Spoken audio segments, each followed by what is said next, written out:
Bonjour à tous, Bitcoin rebondit de 5% en seulement 24 heures et sauf les altcoins. On va voir en détail pour quelles raisons. Mais d'abord, un peu de news. Au programme aujourd'hui, le pétrole plonge sous les 60 dollars, le chômage américain grimpe et Wall Street rebondit grâce à Microsoft et Meta. Et côté crypto, 21 Shares veut lancer un ETF sur le token SHUI, JP Morgan déploie sa blockchain Kinesis au Moyen-Orient et Kraken ouvre le marché dérivé crypto au Royaume-Uni. Et pour finir, on fera un tour du marché grâce à l'application. On va tout décortiquer dans cet épisode. Bienvenue au Menhir, nous sommes le 1er mai 2025. C'est au 1er mai 2025, les prix du pétrole ont chuté à leur plus bas niveau depuis mars 2021, avec un Brent à 59,96 dollars et un West Texas Intermediate à 57 dollars. Cette baisse est due à l'augmentation anticipée de l'offre, notamment de l'Arabie Saoudite et de l'OPEP+, et à un affaiblissement de la demande lié à la contraction de 0,3% du PIB américain au premier trimestre. Les tensions commerciales entre les États-Unis et la Chine accentuent l'incertitude. C'est la raison pour laquelle l'essence coûte actuellement moins cher en France, mais aussi car le pétrole se vend en dollars, et puisque nous Français commerçons en euros, devise qui a pris quasiment 5% de gain sur le dollar en un mois, on paye de facto le pétrole 5% moins cher qu'avant. Et concernant l'OPEP+, pour ceux qui se demandent ce que signifie encore cet acronyme compliqué, il signifie Organisation des pays exportateurs de pétrole et regroupe des pays comme l'Arabie Saoudite, l'Irak ou le Venezuela et d'autres grands producteurs de pétrole comme la Russie. Ils coordonnent leur niveau de production pour influencer les prix mondiaux du pétrole pour réagir aux fluctuations de la demande et de stabiliser le marché. Parallèlement, le marché du travail américain montre des signes de faiblesse. Les dernières données montrent que 241 000 Américains ont déposé une nouvelle demande d'allocation chômage en une semaine, soit 18 000 de plus que la semaine précédente, tandis que le nombre de chômeurs déjà indemnisés a bondi de 83 000 pour atteindre les 1 916 000. Signe clair donc d'un marché du travail qui se fragilise. UPS de son côté a annoncé 20 000 suppressions de postes, ces chiffres reflètent un ralentissement économique alimenté par les politiques commerciales et repli de l'activité.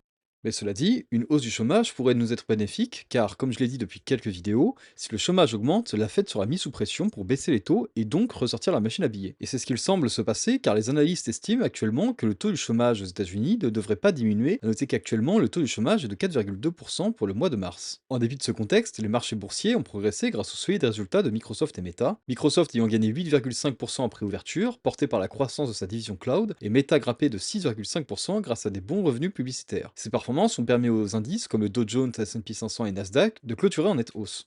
Cette journée illustre le contraste entre un ralentissement économique généralisé et la vigueur du secteur technologique qui continue de tirer les marchés financiers vers le haut malgré les incertitudes globales.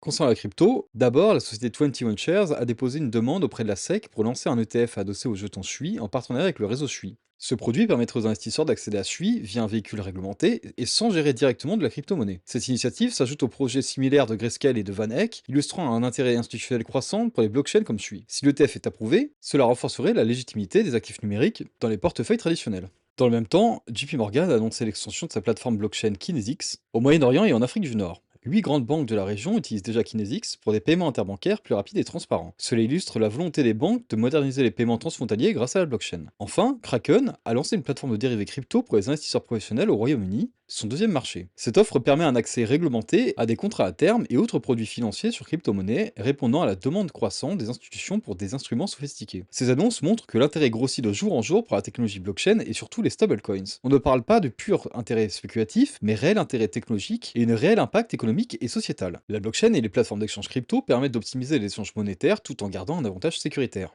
Concernant les RSI, tout d'abord, concernant les paires ayant un RSI au-dessus de 70, donc considérés comme en surachat, nous avons SHUI, comme à son habitude, depuis la semaine dernière, est quasiment à 82 RSI après un léger pullback et suit le rebond du Bitcoin entraîné par les résultats de Meta et Microsoft. En parlant de Bitcoin, après avoir perdu près de 5% à cause des résultats du PIB américain, il a réussi à rebondir en positif et de s'échapper de son ascending triangle pattern, ou en français, pour les anglophobes de la salle, une figure de triangle ascendant. Et se dirige donc, comme prédit il y a quelques vidéos, vers les 98 000 dollars pour, si la pression acheteuse reste présente, retoucher les 100 000. On peut voir sur la map des liquidités qu'il y a encore plus d'une centaine de millions de dollars à aller chercher au nord, attirant le prix vers les 98 000 dollars. Alors attention, cependant, il y a aussi beaucoup de longues formées au sud, et si les 98 000 dollars, voire 100 000 dollars sont touchés, il y aura alors une forte pression baissière pour aller chercher les liquidités laissées bloquées en dessous. Les 100 000 dollars étant une zone psychologique de vente pour de nombreux investisseurs. A noter de plus que les traders sont encore majoritairement en long sur Bitcoin, et les shorts mettent en jeu moins de margin que les longs, ce qui veut dire que les traders étant en position short ont moins de confiance sur leur trade. Ether lui a réussi à redépasser les 1800 dollars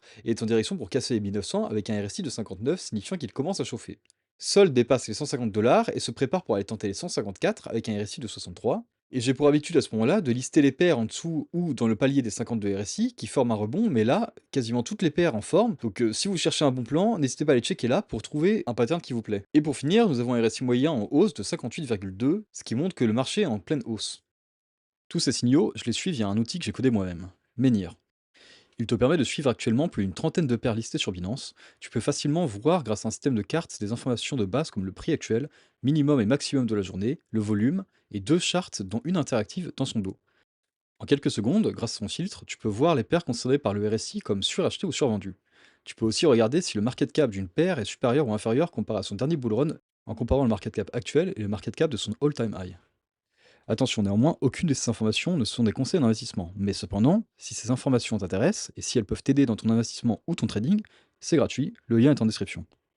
Pour résumer, la situation géopolitique se calme, le prix de l'énergie diminuant en tandem avec le dollar, ce qui pourrait, avec une industrie technologique toujours aussi forte, permettre aux États-Unis de relancer une industrialisation forte. Bien que le chômage augmente aux États-Unis, la Fed finira par restimuler l'économie en baissant les taux et le problème se réglera de lui-même. Côté crypto, les gros acteurs continuent leur adoption, côté spéculation comme technologique. Et pour finir, Bitcoin repart en hausse avec tant de bonnes nouvelles. C'était les news Menhir, n'hésite pas à liker, commenter et t'abonner, merci de m'avoir écouté, à demain.